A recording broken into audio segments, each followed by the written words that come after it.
The Afterbirth. Huddled on the floor, the afterbirth was already awful.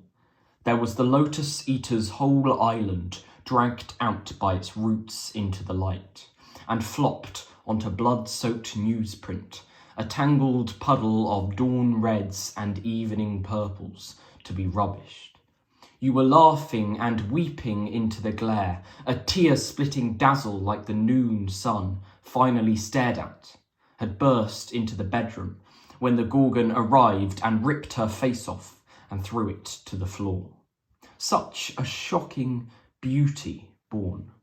I saw it flash up, that sunburned German with all his strength, slamming the sea tripes of the octopus hard down onto our honeymoon quay, in the blue-blackish glare of my sunstroke. You were weeping, your biggest, purest joy, the placenta already meaningless, asphyxiated, your eyes dazzling tears, as I thought no other brown eyes could, ever. As you lifted the dazzler, I eased the heavy fallen Eden into a bowl of oven-proof glass, a bowl with a meaning all to itself, a hair crouching in its claret, the curled up, chopped up corpse that weeks before I had jugged in it. I felt like somebody's shadow on a cave wall, a figure with a dog's head on a tomb wall in Egypt. You watched me from your bed through the window as I buried the bowlful of afterbirth in a motherly hump of ancient Britain under the elms. You would eat no more hair, jugged in the wine of its own blood out of that bowl. The hair nesting in it had opened its eye, as if some night, maybe with a thick snow falling softly, it might come hobbling down from under the elms into our yard, crying, "Mother, mother, they are going to eat me," or bob up, dodging ahead, a witchy familiar, sent to lock error beyond repair, when it died silent, a black jolt, under my offside rear wheel on the dawn A30. You heard nothing, but it bled out of my pen and reformed on my page the hieroglyph of the hair. You picked it up, curious, and it screamed in your ear like a telephone. The moon-eyed, ripped-up flower of it screamed, disemboweled a stunned mask, unstoppably like a burst artery. The hair in the bowl screamed. Now, in my analysis of The Afterbirth, I'll be dealing with the poem in two sections, split here. So the first stanza on its own, and then the final two stanzas, which although will dominate a longer part of the video, there's sort of more analysis, closer line analysis in the first stanza on its own. And this time there will not be a final section dealing with greater, broader thematic issues that are discovered in the poem, but rather I will incorporate the critical analysis of this poem and the context throughout my closer analysis. So there will be two sections in my analysis. So, looking immediately at the title, The Afterbirth, we've got this definite article here, which shows that it's something specific. It's not an afterbirth, but it's the afterbirth. And indeed, it is specific, because this is in reference to the birth of Nicholas Hughes, Plath's second child, of his first son, in 1962. So here we are. Nicholas Hughes in 1962. This is a reference to his birth and the following sort of placenta, to be more specific, that then the afterbirth that comes out after him. And he was born at Court Green, which were Plath and Hughes' Devon home. And there was a midwife, Hughes and Plath, witnessing this birth. It was a home birth. And really what this poem is about is showing that Hughes is stunned by the act of creation. So the act of creation stuns Hughes, but also the violence of the birth and the idea of blood and an afterbirth make for quite a shocking sight for Hughes. So really this poem is filled with contrast, a beauty at the act of creation, a joy, particularly from Plath as well, but also violence and much more sinister imagery that I will explore. And actually we can see Plath's perspective of this birth, not necessarily in one of her poems, but actually in a letter that she wrote to her mother the next day. She wrote that this great bluish boy shot out onto the bed in a tidal wave of water that drenched all four of us to the skin, howling lustily, all four of us being Plath Hughes, the midwife, and Nicholas himself. And this amazing idea of a sort of howling lustily with energy, with life, and howling connotations of the wolf, and the animalistic description which Hughes then mimics, or rather creates in this poem. So they're Plath's words. Interesting how bluish boy she uses, shot out of the bed, tidal wave of water, which of course are all her sort of corporeal juices, as it were. So yeah, we've got this idea of a sudden spouting of the entrails of Plath in this afterbirth. Now immediately the poem starts with a verb, and this gives it a vividness, an intimacy, an immediacy to the action of the poem that is explored. Huddled on the floor, the afterbirth. And there it is, the title straight away. It's isolated structurally, even though we've got this was already awful, which is then enjambed into the next line. We've got the afterbirth, which is then also separated by that medial caesura. The afterbirth was already awful sort of animal entrails. And this is going to be the first of a series of animal zoomorphic references that Hughes makes in this poem, so just bear that in mind. There was the lotus eater's whole island. Now, as we know, Hughes is very interested in Greek mythology, which this is an example of. This is a mythological reference to the lotus eaters. Now, the lotus eaters were a race of people who ate the lotus plant and as a result lived in a sort of dreamy, forgetful state of idleness as well. And they lived on an island altogether, and this was the lotus eater's whole island. So it's a reference to these people who were very idle, peaceful, dreamy, and they lived together on an island in Greek mythology. So he is calling this afterbirth the lotus eater's whole island, dragged out by its roots. The word here is extirpation. Extirpated. Dragged out. Again, we've got this verb. And actually these repeat themselves a lot. So we've got dragged, we've got flopped, tangled, rubbished. Can I see any more? Arrived, ripped. So all of these verbs here that can be linked together, all just having that immediate past tense. A perfect tense is what it's called, sort of linguistically, but this past tense shows that obviously this has happened in the past. This is a birth. This exists in the birthday letters, which Hughes writes after Plath's suicide, which was obviously after this event. So we've got huddled, dragged out by its roots into the light. And here starts, we've had the animal references, but here starts another trope of imagery that echoes throughout the whole poem. And I'm just going to point out where we see just many of the examples, really. A glare, a dazzle, sun, flash up, sunburned, and then down here, sunstroke. And if I could just quickly go into the other section, dazzling and dazzler. So all the words I've highlighted in yellow are all linked to do with light, which is a key trope in this theme, and I'll explore it later as to why this is introduced. Into the light of the world, and flopped onto blood-soaked newsprint. I know there was one above as well with lotus eaters, but Hughes loves compound words. The effect of this is a sort of unity, a fusion of ideas that's created by that dash adjoining the two words. So he's trying to say that the newspaper is soaked with blood, but he uses this lovely these amazing compound words. A tangled, again, isolated. This is on enjambment onto the next line. Tangled really wants to draw it out with that punctuation. Puddle of dawn reds and evening purples. purples, puddles, bit of a rhyme there.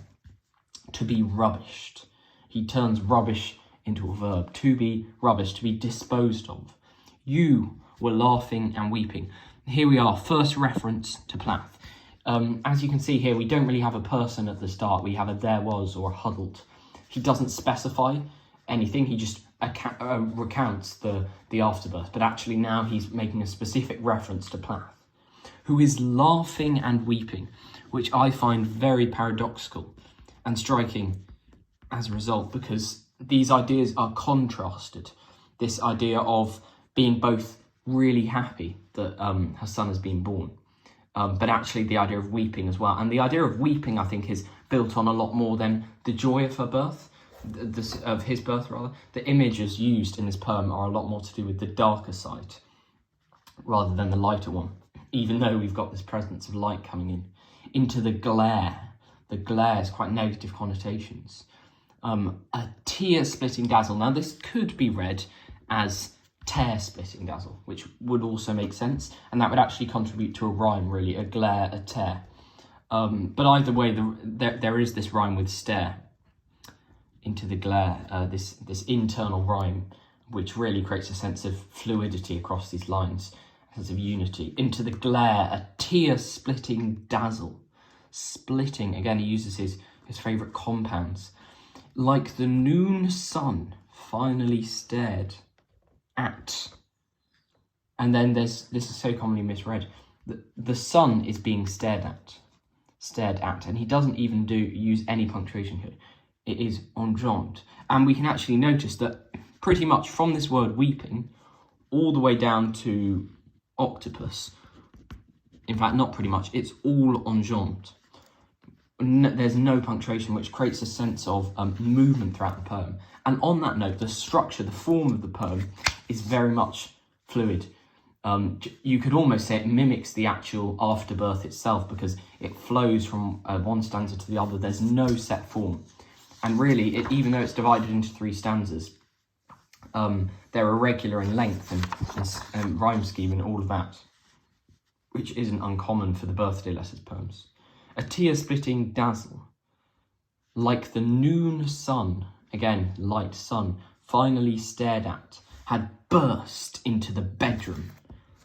That plosive alliteration that Hughes places in there. It's obviously a bedroom birth. When the Gorgon, another Greek mythology reference here, the Gorgon was obviously, should have had snakes for hair, like Medusa, and she had the power to petrify any observer of her, and was ultimately beheaded, and met her fate by being beheaded. And actually, if we look at the story, it was Perseus who eventually defeated the Gorgon. So essentially, this makes Nicholas Perseus, and by extension, it makes Plath Athena, because Athena was the goddess who guided Perseus through this, and this creates this figure for Plath in the poem. So we've got, had burst into the bedroom when the Gorgon arrived and ripped her face off. And actually, it could, the person who rips the face off is actually an ambiguous person, because it could be the boy, it could be Nicholas, or it actually could be the Gorgon doing this. And equally, further down here, such a shocking beauty born. I saw it flash up, the sunburn was also like slamming the sea tribes. And again, this has no person as well. This is also left ambiguous as to who is doing the slamming. And a critic, Skier, notices, or notes rather, that this ambiguity creates a certain turmoil that contributes to the overarching chaos of the scene. So we're deliberately left in the dark as to who is the subject of this. And through it to the floor, just all of these words really have very powerful connotations. Such a shocking beauty. Again, this contrast, which is really marked by the enjambment here, because we suggest that it's something shocking. Again, this idea of weeping, but then it's a beauty. It's another form of contrast in the poem that adds to the overall contrast used. I saw it flash up, saw, floor, that assonance there, excuse me, flash up, again, mimicked all the other words used, this trope of imagery that's sunburned, German, sunburned, German, more assonance, with all his strength. This idea of German is, of course, not a reference to Nicholas because he isn't German, but actually a reference to Otto, who is Plath's beloved father. And again, she's evoking this memory of him, which is a common idea in the birthday letters. Plath wants to bring back Otto, and he's seeing in her son's face Otto. Slamming the sea tripes of the octopus. As you read this, there's a natural sibilance here. Again, all creates the idea of a sort of flowing sound effect, a hissing, with powerful aural quality to it all. Slamming the sea tripes of the octopus. Tripes are sort of entrails, stomachs of the octopus. Slamming the sea tripes of the octopus. Hard down onto our honeymoon key. In the blue blackish glare of my sunstroke. Sunburned, sunstroked, mirrored again. Hard down onto our honeymoon key. And you see how the sentences get shorter, more truncated. In the blue blackish glare. Yet another use of this imagery of my sunstroke. First time it's Hughes. First sense of Hughes comes in. And that concludes the first section. Okay, the second section of the poem opens with the word you, the second stanza, and then your, which is continued through, and then in the fourth line, your again. And this actually builds into a very important theme in the poem, which is Hughes' sense of dispossession and disassociation from both the birth and from Plath in this instance. You know, the father's presence of a birth is supposed to be a hand for the mother to hold, but in fact Hughes seems very disassociated in this. And as I said, this was the first real reference to Hughes with this word my, and very little exists in the rest of the poem as well. And this particular sense of dispossession is noted by a critic, Grossman. So credit to critic Grossman for noting that idea. And the idea of weeping is repeated again from earlier, this repetition from above. Weeping up here, and then weeping down here. The placenta, already meaningless, asphyxiated. And a general contrast, yet again, a poem of contrast, of unpredictability, is created. This is someone's birth. This is life. But in fact, the image being used here is death, strangling, choking, deprivation of it, lack of air, sorry. So asphyxiated. Your eyes, dazzling tears. Sort of hissing sibilance here. As I thought, no other brown, and then Hughes' little personal interjection comes in. As I thought. What does Hughes think, we ask, as it's enjambed onto the next line. No other brown eyes could ever. He adds in this little word, ever, his surprise. As you, back to Plath, lifted the dazzler. He makes, because Nicholas is dazzling her tears, he then becomes the dazzler. A nice little bit of flipping here. I eased the heavy fallen Eden. I eased an Eden, this deliberate assonance. And then the idea of a very clever idea of a fallen Eden, some biblical reference to the occurrence of natural sin, perhaps, with Adam and Eve breaking breaking the promise that they gave to God in the tree of knowledge of good and evil, into a bowl of oven-proof glass. And this bowl did actually happen. If we look at the accounts of this death of Nicholas, there was actually a bowl that the baby Nicholas entrails was put inside. A bowl with a meaning all to itself, and this is left very ambiguous, uncertain, as if the bowl itself, he's giving a life to the bowl itself. A hair, and this hair is going to come up a lot of times, a lot more times. But I think it's really interesting to note and this was noted again by Skier, just the afterbirth's many forms in this poem. So at the top here, we had the gorgon. The afterbirth was just compared to a gorgon. Then the sea tripes of the octopuses. And then actually before then as well, you had the Lotus Eater's Island. And then we've just had this fallen Eden, which is awaiting some rebirth. And then finally, the corpse of a hare. And this hare is going to repeat itself a lot. But this is what Skier sort of notes in the poem and draws together all the afterbirth's many forms. A bowl with a meaning all to itself. A hare crouching in its claret. A claret sort of a deep purplish red. But then also we've got the curled up, chopped up corpse. Got that very intentional alliteration that creates a gripping, harsh sound. A crunching in its claret. The curled up, chopped up corpse. Hughes using a dual sort of adjectival compound words. Curled up, chopped up corpse. That, and then this idea of death versus life, again repeated, contrast. It's not a dead body, it's a new baby.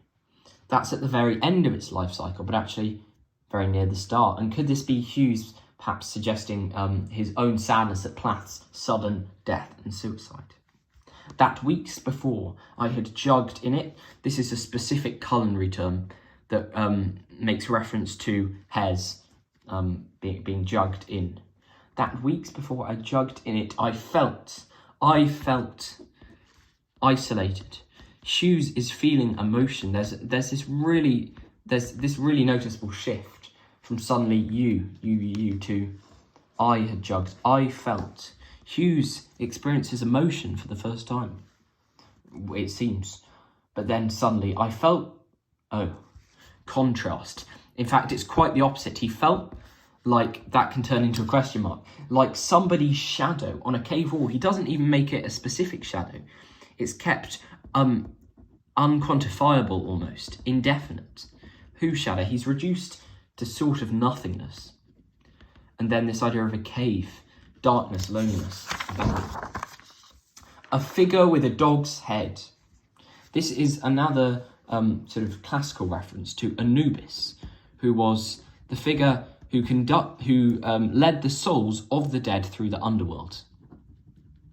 And their critic Armitage, Andrew Armitage here, notes that Hughes is deliberately making himself two-dimensional. He's making himself insubstantial by, how am I spelling this? Two-dimensional, apologies.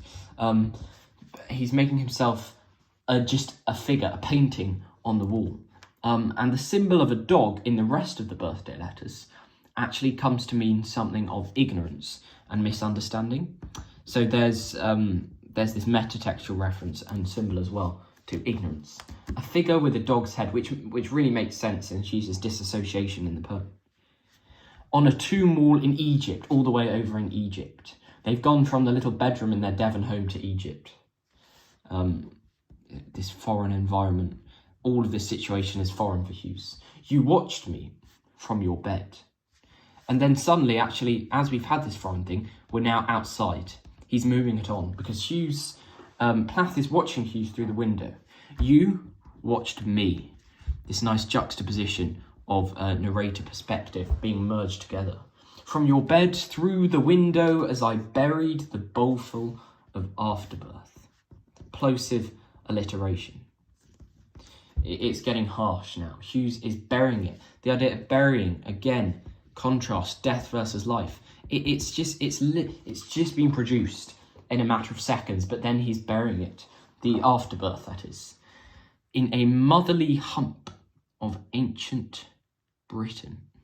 And when I was reading this, I just sort of saw the idea of a motherly hump as mimicking a pregnant belly that Plath has, even though, of course, it now no longer is because she's just given birth, but also the idea of Mother Nature.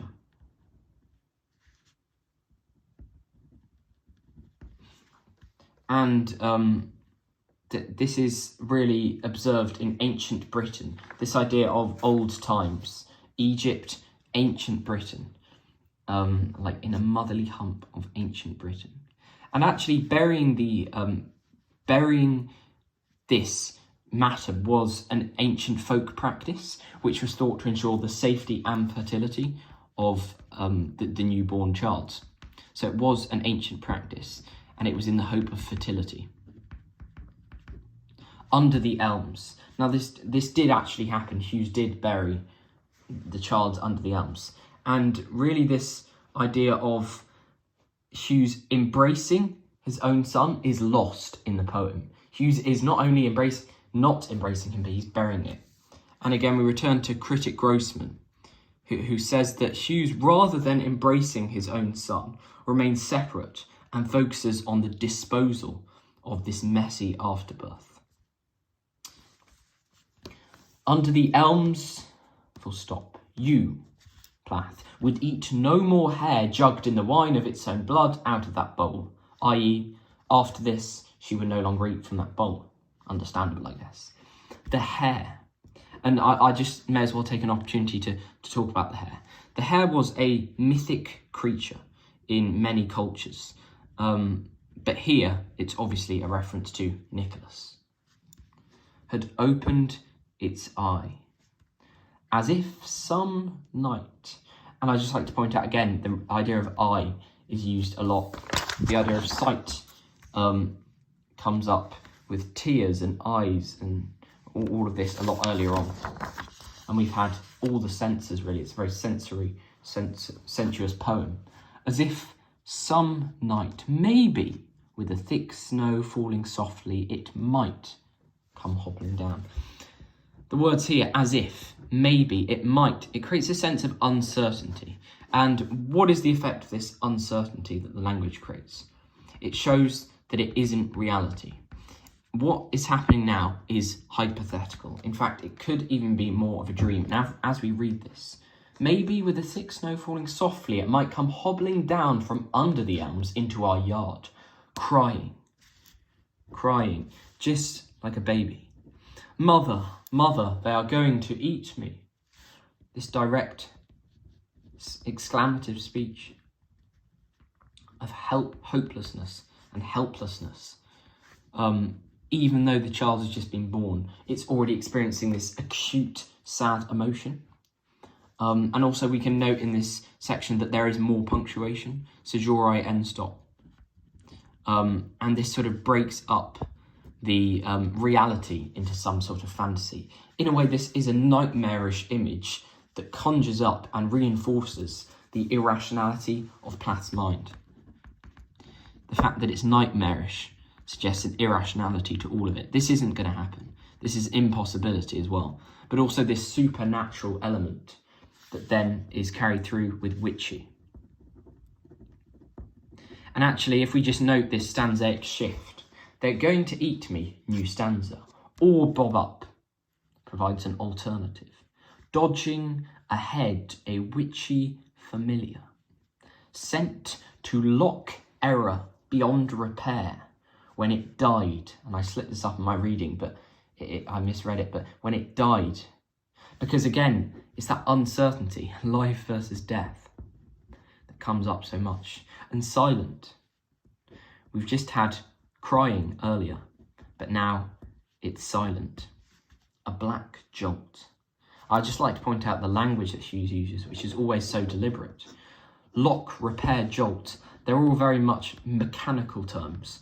They're very functional. But actually we're talking about something very natural. Even though these are quite artificial, the idea of a lock, a repair, a jolt, and then a wheel, he even brings it into a specific example. We're actually looking at something very natural here. And then he really goes from something very general to something specific. Under my offside rear wheel on the Dawn A30. So out of place almost. And this idea of going from general to specific is a very common idea in the birthday letters for Hughes. And Hughes is referencing how he accidentally ran over a hare. Although Hughes was known for enjoying hunting grouse and hare and rabbits. So the fact that he brings up this example, and obviously still liked hunting, is interesting. You heard nothing. Silent. You heard nothing. And I always think, even though they're so simplistic, that when you find these short, punchy sentences, just randomly put in lines, and perhaps the shortest in the poem, that they are noteworthy. But it bled out of my pen. This idea of blood obviously feeding into the natural sort of entrails of the baby, but it bled out of my pen and reformed. This is split up with a dash to highlight its meaning, rather than reformation, which would seem wouldn't fit in with the image of what is actually happening. Hughes uses this dash, and reformed on my page. Well, again, one of the very few references to my. The hieroglyph of the hair. Nice bit of distant alliteration here as well. There's a lot of alliteration in the poem that I've brought out. And again, I mentioned the different representations of the hair, but particularly for the Egyptians, the hair represented the concept of being. I think for the Chinese, it represented an omen, and for one culture, it represents the moon, which I just like to point down here. It's reference to the hair again. But the concept of being, obviously, in keeping with the birth. You picked it up. Again, you heard nothing, you picked it up. Curious. Short, but meaningful. And it screamed in your ear. There's a sudden contrast of sound. There's an aural contrast. We've had silent.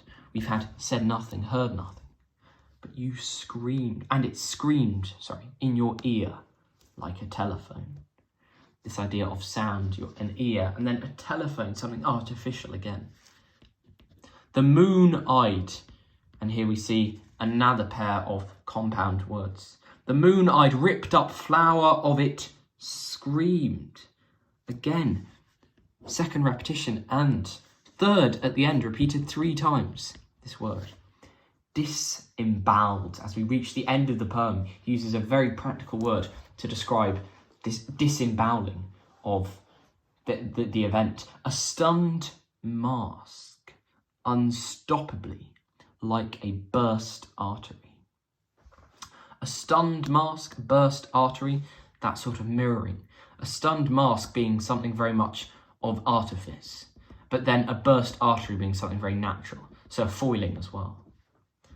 And then it's also important to note, again in this final section, there's a lot more caesurae, end stops, all sorts of punctuation in this final few lines of the stanza. And also this is a giant simile. In your ear, like a telephone, like a burst artery, and metaphor coming through here with the mask of the baby. So we've gone from something specific, and it's really spiraled in true Hughes fashion into the hair in the bowl screamed. This haunting final image that is left completely incomplete and uncertain with the piece of punctuation at the end that is not an end stop, but rather a dash leading to something that we don't yet know. Thank you very much for watching, and I hope it helped. The image on the screen at the moment is actually a picture of Nicholas just a few years after this was taken. Thank you very much.